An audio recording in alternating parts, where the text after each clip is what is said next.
US President Donald Trump defended the legality of his multiple attacks on drug boats in the Caribbean Sea as calls have been growing louder for the ouster of his Defence Secretary Pete Hegseth.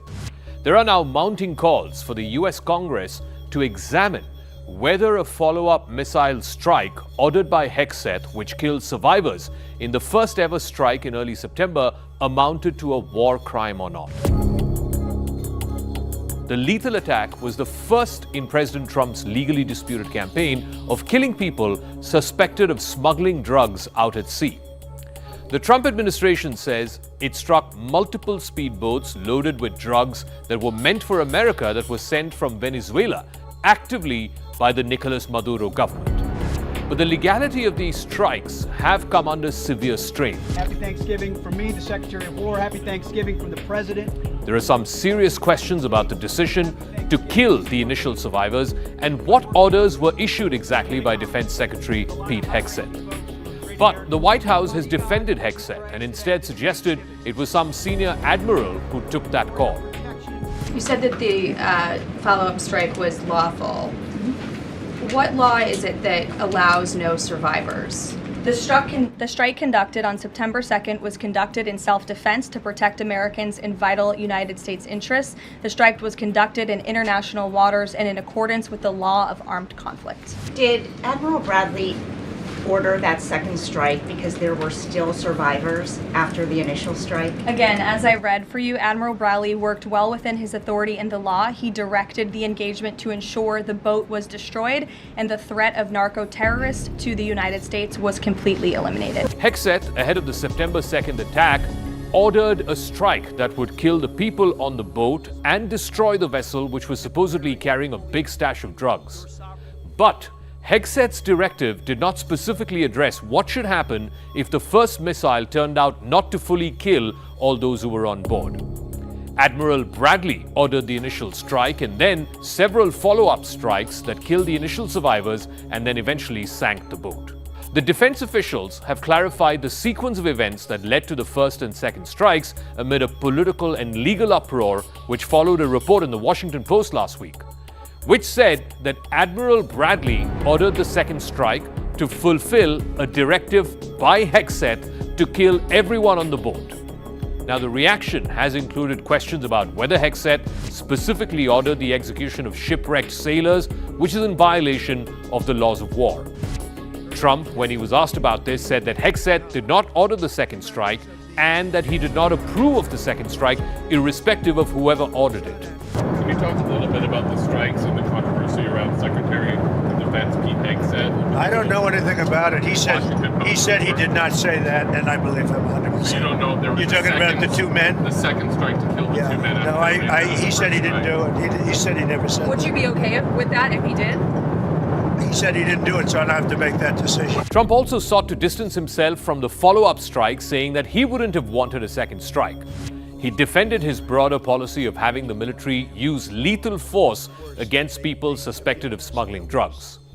Starting with the September 2nd attack, the Trump administration has said it has carried out 20 such strikes in the Caribbean and in the Eastern Pacific, killing more than 80 people. Many say that Trump is just laying the ground to remove Venezuela's longtime autocratic leader, Nicolas Maduro. The Trump administration had earlier classified Maduro as a narco-terrorist, and he's wanted by law in the United States. But there are legal complications. The US military cannot deliberately attack civilians even if they are suspected criminals. If they do not pose an imminent threat to the US, then they cannot be attacked by the military.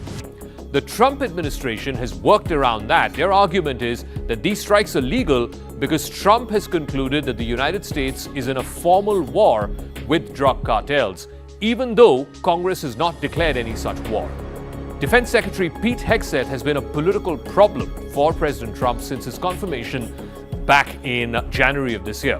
Hegseth got confirmed by a razor-thin margin, which he managed to survive thanks to a single tiebreaker vote cast by Vice President J.D. Vance. He also survived the leaked Signal chat episode that happened back in March when he had copied classified battle plans against Houthi rebels in Yemen and then put them into an encrypted but unclassified messaging service on Signal. He blamed the press, he began kicking news organizations out of the Pentagon press room.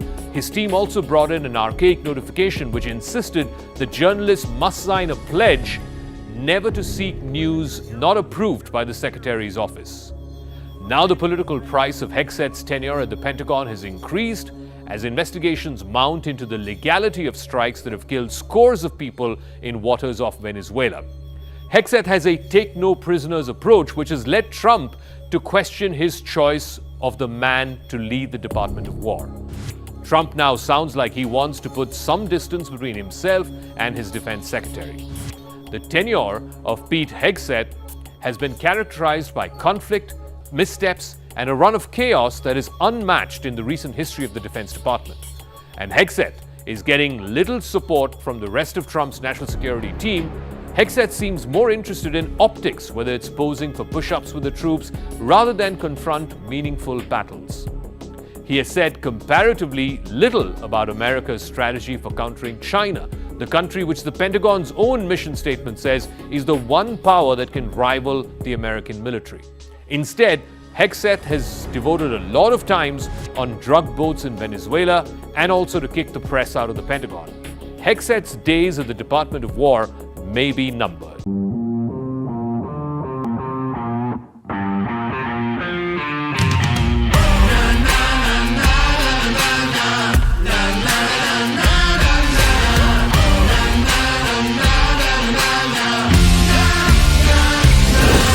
Make informed decisions with comprehensive analysis on the go.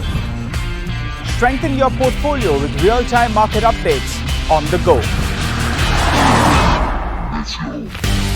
Create effective strategies with insightful expert opinions on the go. Grow on the go with CNBC TV 18. Now streaming live 24/7 on YouTube. Hey, thank you for watching this on CNBC TV 18. Hope you liked it. For more such interesting news and updates, follow CNBC TV 18 on all the social media platforms.